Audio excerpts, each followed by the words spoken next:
Un beau jour de juillet, ma famille et moi décidâmes de partir en voyage en Angleterre. Ainsi, nous partîmes en bateau. Après 1 heure de mer, le temps changea dangereusement. De gros nuages noirs s'imposaient dans le ciel. Des éclairs terrifiants jaillissaient des nuages, et la pluie s'intensifiait. À cet instant, nous étions terrifiés, à l'exception du conducteur, concentré sur le maintien du bateau à flot. Malgré ses efforts, nous chavirâmes sur une île sombre, couverte d'arbres morts à perte de vue. Le conducteur, Georges, partit chercher du bois pour allumer un feu. Pendant ce temps, mon père et moi partîmes explorer les lieux. C'est là que nous vîmes de la fumée noire s'échapper des arbres. Nous approchâmes prudemment et un énorme château de pierre sombre se dressa devant nous.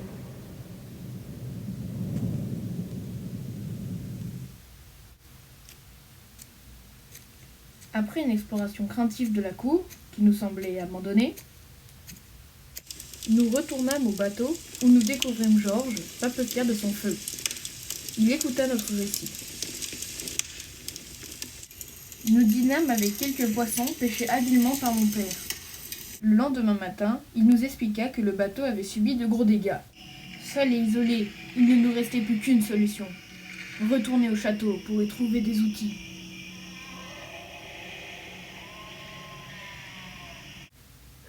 De ce fait, nous rentrâmes dans la salle à vivre du château, tous les 5. Et, à notre plus grande stupéfaction, il semblait habité. Les murs étaient propres, décorés par de maléfiques tableaux. Et nous entendîmes une musique, ou du moins des bruits métalliques, venant d'une pièce voisine. Nous prîmes notre courage à deux mains et entrâmes.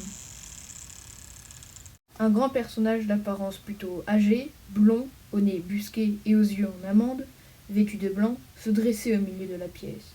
Que faisait-il dans un endroit pareil ? C'est le mystère que nous tenterions de percer. Il nous invita à dormir dans le château. Nous n'eûmes pas l'audace de refuser.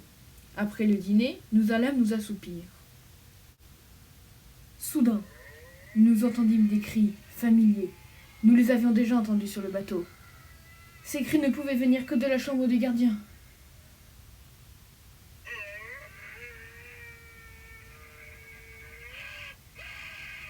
Nous restâmes bouche bée, les mains moites et les jambes en confetti. Nous étions tous terrifiés. Le nombre faisant la force, nous nous approchâmes de la pièce. La porte était fermée, les fenêtres closes. Quelque chose clochait. Ma sœur, prise de panique, hurla. Elle nous montra nos ombres. Stupeur. Il y en avait 6, mais nous étions que 5. Nous fûmes pris de panique et nous enfermâmes dans nos chambres. Le lendemain, nous cherchâmes des explications. Mais nul ne savait quoi dire. Mon père imagina que c'était une hallucination coriace due à la tarte aux champignons du dîner de la veille. Ma mère suggéra que ce n'était que les ombres d'un insecte inconnu posé sur la lampe. Quant à Georges, toujours imaginatif, il soupçonna un gardien magicien doté d'un pouvoir surnaturel. Sacré Georges ! Pourtant, à la sortie de nos chambres, nous vîmes le gardien avec le petit déjeuner en main. Nous osâmes lui demander des explications, mais celui-ci ne nous écoutait pas. Après le repas, nous explorâmes le château. Toutes les portes étaient ouvertes, sauf une. Nous remarquâmes, après l'exploration, l'absence de cuisine dans ce château. Pourtant, le gardien nous servit un rôti pour midi. D'ailleurs, lorsque mon père demanda du sel, le gardien devint tout rouge, transpira, et son inconfort était perceptible. Il répondit en bégayant. Je n'en ai point. Ma mère proposa d'aller en chercher dans le bateau après le dîner. Alors que nous étions en train de nous préparer, nous remarquâmes que toutes les portes étaient fermées. Nous étions donc prisonniers et pas de gardien en vue.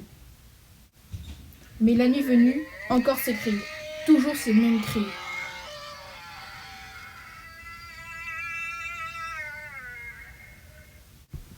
Et soudain, la porte s'ouvrit toute seule en grinçant. Nous étions tous effrayés, morts de peur, et nous revîmes cette ombre supplémentaire. Georges jeta un objet sur l'ombre, et celle-ci hurla. Un cri terrifiant. Nous reconnûmes la voix du gardien, mais il avait disparu.